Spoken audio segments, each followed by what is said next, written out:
Baik, tadi kita sudah mendengarkan cerita menarik dari Mas Nando, mulai dari Amerika, mulai dari 97 bahkan 97 yang itu menjadi titik awal sebenarnya pertemuannya dengan politik, ya, lalu menimba ilmu ke Amerika dan akhirnya memutuskan balik ke Indonesia dan justru dan bahkan membuat usaha di Jawa Tengah, di dapilnya. Jadi bukan anak Jakarta yang kemudian karena caleg tiba-tiba turun ke dapil gitu, bukan, ternyata sudah punya basis di daerahnya. Nah, tapi yang menarik Mas Nando, biasanya pengusaha ini kan ketika dia memutuskan terjun ke politik, ada nilai, ada value yang diperjuangkan.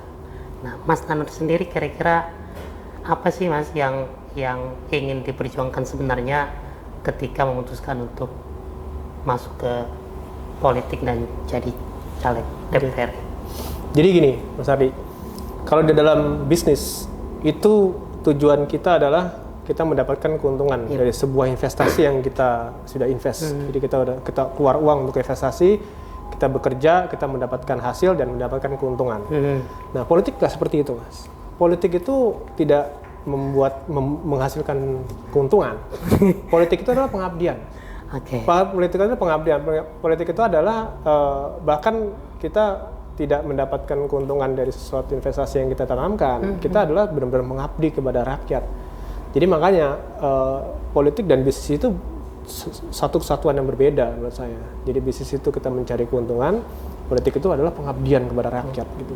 Jadi tujuan saya masuk politik itu adalah pengabdian, Mas. 44 tahun saya sudah hidup di dunia ini, saya sudah membina keluarga, saya sudah mendapatkan keuntungan dari perusahaan-perusahaan saya sudah mesejahterakan karyawan-karyawan saya yang jumlahnya hanya sedikit ini. Nah, ini saatnya saya mesejahterakan masyarakat di dapil saya. Itu tujuan saya. Jadi ingin berdampak lebih memang, masyarakat ya. Memang di dalam agama Islam pun juga dikatakan bahwa sebaik-baiknya manusia adalah manusia yang bermanfaat bagi manusia. Nah, saya sudah bermanfaat untuk karyawan saya, tapi izinkan saya untuk bermanfaat untuk masyarakat luas dalam dapil saya. Mungkin suatu saat saya akan menjadi orang bermanfaat untuk satu Indonesia. Amin. Amin. Nah, tapi untuk saat ini saya hanya ingin memberikan kesejahteraan ekonomi di dapil saya yang jumlahnya itu 59 kecamatan, 4 kabupaten kota, dan jumlahnya lumayan banyak. Nah, tantangan yang Mas Nando lihat di masyarakat, kira-kira apa yang menjadi problem masyarakat di dapilnya Mas Nando yang kemudian itu kayaknya saya harus perjuangkan ini? Itu banyak sekali Mas Andi. Saya itu kampanye itu hanya 8 bulan, totalnya 8 bulan. Itu banyak sekali permasalahan yang saya harus dari infrastruktur, dari masalah pupuk, pertanian, air bersih, terus masalah kesejahteraan, kesehatan, pendidikan, itu semua itu bermasalah semua. Bukan bermasalah, artinya harus ditingkatkan. Nah, karena saya waktu itu pas kampanye alhamdulillah saya masih muda dan saya masih terjun ke lapangan ya. Saya ratusan ribu saya ketemu orang, jadi saya udah menginventaris semua permasalahan ini, Mas. Saya udah menginventaris permasalahan ini. Jadi insya Allah nanti kalau saya sudah menjabat, sudah dilantik, insya Allah saya akan balik ke dapil saya dan insya Allah saya akan satu persatu saya akan mengurai permasalahan-permasalahan ini. Saya penasaran, kira-kira janji yang pernah disampaikan ke masyarakat itu mungkin banyak gitu ya, 1-2 nih Mas Nando yang mungkin bisa di-spill ke pendengar kita. Oke, jadi sebenarnya yang saya lakukan 8 bulan terakhir pada saat saya kampanye itu sebenarnya bukan hanya janji. Saya menjelaskan kepada warga konstituen saya bahwa DPR RI itu adalah hanya seorang jembatan bagi rakyat ke pemerintah pusat. Selayak namanya adalah Dewan Perwakilan Rakyat. Jadi kami hanya wakilnya panjenengan semua. Saya bilang, saya itu hanya wakilnya Bapak Ibu sekalian. Jadi permasalahan apa yang akan saya temukan di bawah dari Bapak Ibu sekalian itu akan saya sampaikan ke kementerian atau di pemerintah pusat. Jadi saya itu hanya jembatan aja. Jadi saya hanya fungsinya hanya untuk komunikasi antara rakyat kepada pemerintah pusat, permasalahannya apa. Jadi seperti itu aja. Jadi menyambung lidah ya. Menyambung lidah, betul. Jadi saya otomatis nanti begitu saya dilantik, saya akan turun ke bawah, saya akan inventaris lagi permasalahannya apa, saya akan bawa ke Jakarta, dan saya akan aspirasi itu akan saya suarakan. Jadi itu aja yang saya katakan ke mereka. Jadi saya nggak banyak ngumbar janji, Mas. Sambil saya sampaikan, pada saat 8 bulan saya terakhir kampanye itu, saya menggunakan media Instagram saya untuk berkomunikasi dengan semua rakyat saya yang saya temuin.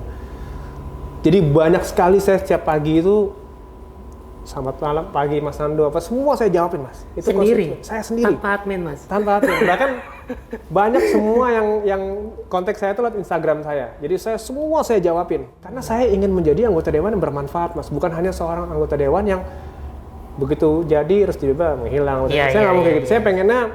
Saya pengen seperti ayah saya.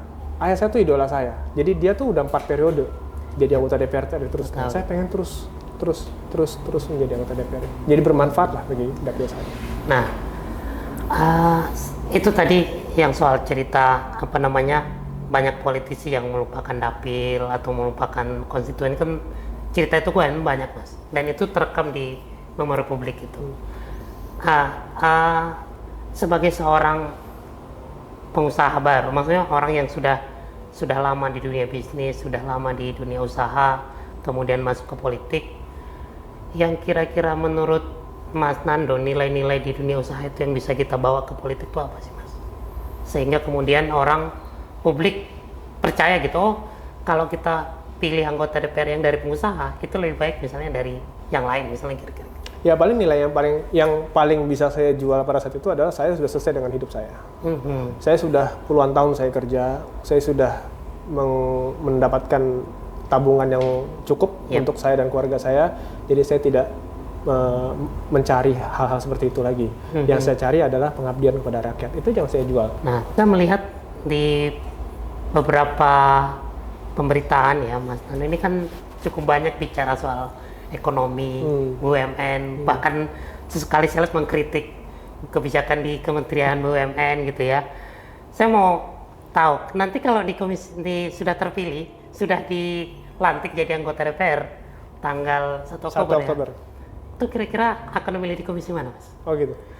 Jadi kalau saya ditanya komisi mana, otomatis saya berharapnya itu komisi yang saya sudah punya background. Saya sudah pengalaman di bidang itu. Saya sudah tahu gimana penyelesaiannya mengenai sektor-sektor itu. Nah, kenapa tadi sempat dikatakan bahwa saya sering komentar mengenai BUMN, ekonomi, keuangan? Karena wartawan yang nanya ke saya, kalau bukan sekitar itu, saya nggak pernah jawab. Saya bilang saya nggak paham kalau masalah itu. Tapi kalau misalnya saya bicara ekonomi, kita bicara BUMN, kita bicara keuangan, itu saya paham sekali. Karena itu adalah bidang saya, itu adalah background saya, itu sesuatu yang saya tekuni selama bertahun-tahun di negara ini. Jadi otomatis saya gatel untuk berkomentar di situ. Gitu. Ya, jadi itu tadi cerita Mas Nando bagaimana beliau merawat dan memperjuangkan aspirasi di masyarakatnya. Dan ini salah satu kelebihan dari politisi muda, sangat aware terhadap sosial media, menggunakan sosial media sebagai jalur komunikasi kepada masyarakat. Jadi untuk masyarakat dapil Jateng 1, Kabupaten Semarang, Kota Semarang, Kabupaten Kendal, dan Salatiga, jangan sungkan-sungkan untuk menyampaikan aspirasi ke Mas Nando lewat sosial medianya. Sosial media dijawab sendiri, jadi bukan lewat admin. Jadi semua aspirasi insya Allah akan dibaca langsung oleh Mas Nando. Baik, Mas Nando, sebelum kita akhiri percakapan kita, perbincangan kita pagi hari ini, kita mau kuis dulu, Mas Nando. Oh, iya.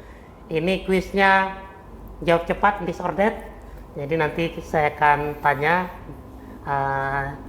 ke Mas Nando dan mohon dijawab untuk cepat dan ringkas. Nggak perlu ada penjelasan. Langsung aja. Jadi tegang nih saya ini. Oke, kita mulai, Mas. Oke. Pertanyaan pertama, Kendal atau Jakarta? Kendal. Bisnis atau politik? Politik. Ternyata bisnisnya sudah mulai dilupakan kayaknya. Main golf atau goes? Goes. Masyarakat ini banget ya, sehat banget gitu. BUMN atau kementerian? BUMN-nya maksudnya perusahaannya? Kementerian. Nih, ini udah agak serius nih kita nih. Bahlil atau Erlangga? Bahlil lah ada. Karena ketum baru kayaknya. Bahlil lah ada dia. Kemudian, nah ini masuk kita ke pilkada. Ahmad Lutfi atau Andika Perkasa? Ahmad Lutfi, of course. Udah pasti lah. Didukung Golkar soalnya. Terakhir, Prabowo atau Gibran? Prabowo presiden terpilih. Baik, terima kasih Mas Nando atas perbincangan kita pada pagi hari ini. Sebelum kita tutup, kita mau mendengarkan dulu closing statement dari Mas Nando. Mungkin ada pesan-pesan buat masyarakat di Jateng 1 yang sudah memilih Mas Nando di pemilu kemarin. Baik, pertama-tama saya mengucapkan banyak terima kasih terutama ke Mas Hardi dan Promedia yang sudah mengundang saya, yang sudah memberikan kesempatan saya untuk datang ke sini dan mengulik perjalanan hidup saya. Pesan dari saya tentunya untuk dapil saya, kemarin ada 63.881 suara untuk saya. Terima kasih banyak atas pilihan saya. Tapi saya di sini bukan sebagai anggota dewan untuk 63.000, tapi saya sebagai anggota dewan 4 kabupaten kota. Kabupaten Kendal, Kota Semarang, Kabupaten Semarang, dan Kota Salatiga. Jadi insya Allah doakan saya berjanji akan menjadi anggota DPR RI yang amanah, yang mewakili 4 kabupaten kota tersebut, bukan hanya orang yang milih saya, tapi seluruh warga 4 kabupaten kota tersebut. Jadi sekali lagi terima kasih, Nadi. Insya Allah nanti di lain kesempatan kita bisa ketemu lagi. Baik, terima kasih banyak Mas Nando sudah hadir di Promedia.